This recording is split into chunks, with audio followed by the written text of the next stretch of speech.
The Coca Cola 600 on Fox is sponsored by Nationwide Insurance. Call or visit us online for a quote today. By Burger King, who reminds you to have it your way.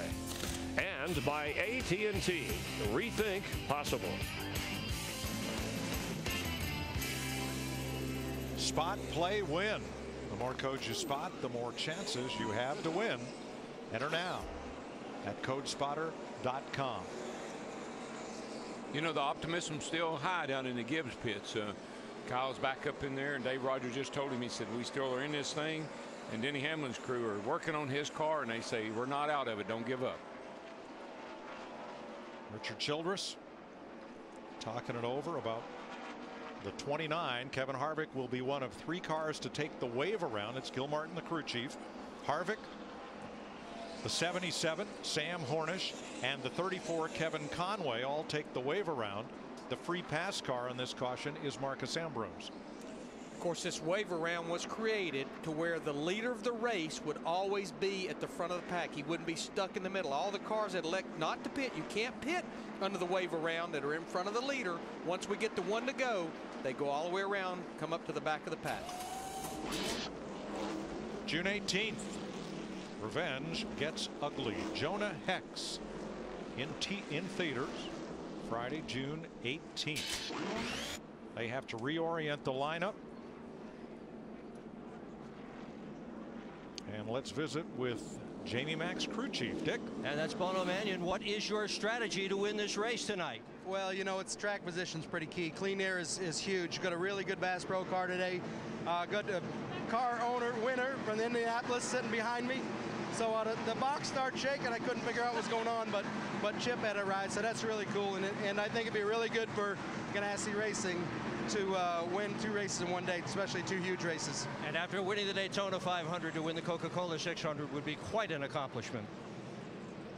I mean, I think that's the biggest thing. You know, winning anywhere is huge, but when you're in the Sprint Cup Series, winning the Daytona 500, the Coke 600, the Brickyard 400, or winning at Darlington, that's the ones that everyone wants to put on their resume. Listen, Larry, Mike, it'd be like winning the World Series and the Super Bowl all in the same year. Pretty much. With Chip, all in the same day almost. Well, yeah.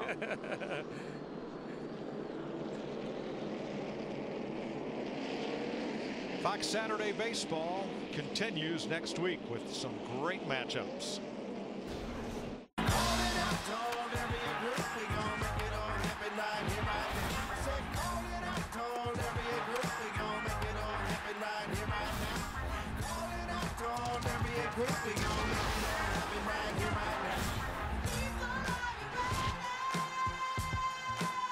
Fox Saturday Baseball presented by Chevy returns this week 4 p.m. Eastern, 1 p.m. Pacific on Fox. Check your local listings for the game and start time in your area. Lights are out atop the Toyota Camry hybrid pace car. Jimmy Johnson back in the race. I can't believe as hard as that car hit, the Chad Knaus, Ron Malik and crew have that thing back on the racetrack. And he's running in 37th spot. They basically put a whole front end from the windshield forward on that thing. Green flag, Kurt Busch, Jamie Mack, Rudem and Kenseth, Kyle Busch up for 5th and Jeff Gordon 6th. Got a slow drag race off the second turn over there between the 2 and the 1, or the 1 and the 2.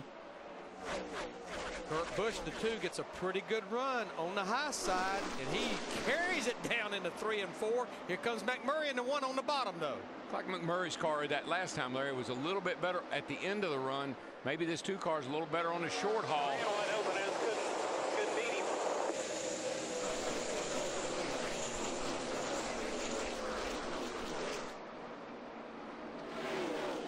Our top 9 cars on that restart went with 2 tires. Everyone else with 4 tires on that caution. Well, that's what I told you at the break, Larry. 2 tires, okay, if everybody takes 2 tires. The first car to take 4 tires in the running order right now, Clint Boyer in that 33 car up there battling Jeff Gordon. That's pretty much a battle for the 6th position. So he has the tires, but he doesn't have the track position. But he's working on the track position as we speak. Oh, got a car hard down into turn 1 down there. Up Biffle. into the wall. Looked like something broke. Caution is out. The for car the 7th time. Man, the car just shot up the hill like something happened to it.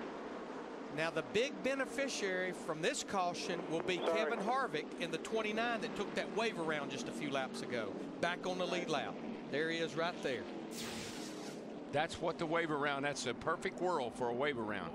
No, he just, I don't know. Did you think something broke? No, but he hit it spoiler first, and that has really rearranged the rear end and the right side for Biffle. Let's look at it. Let's take a look here. I can't see. Tires are up. I don't know if he just drove it down in the corner too hard and maybe on low air the car bottomed out, but something happened to it. It just took off all at once and turned sideways. Yeah, Darrell, he was one of the cars that took 4 tires on that last pit stop. It looked weird. Pretty bad. Now let's update that Harvick situation. He took the wave around on the last caution. That put him at the tail end of the lead lap. What this does is allow him to pit and have the same tires as the leaders instead of being on those forewarned ones trying to keep up. So that is a big gain for our point leader. I mean, that was, as Darrell said, that was the perfect whirl for him right there.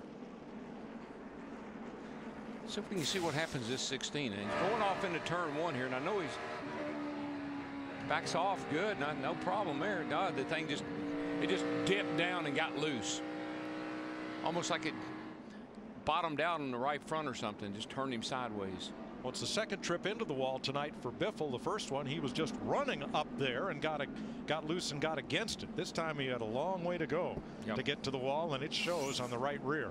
But Darrell, just remember, our FedEx understanding the race. Some of the faster speeds, faster you run, the more it travels, the more you might bottom out. Some of our lead lap cars pit, Hamlin, Kane, and some further back, but no one in the top 10 came to pit road.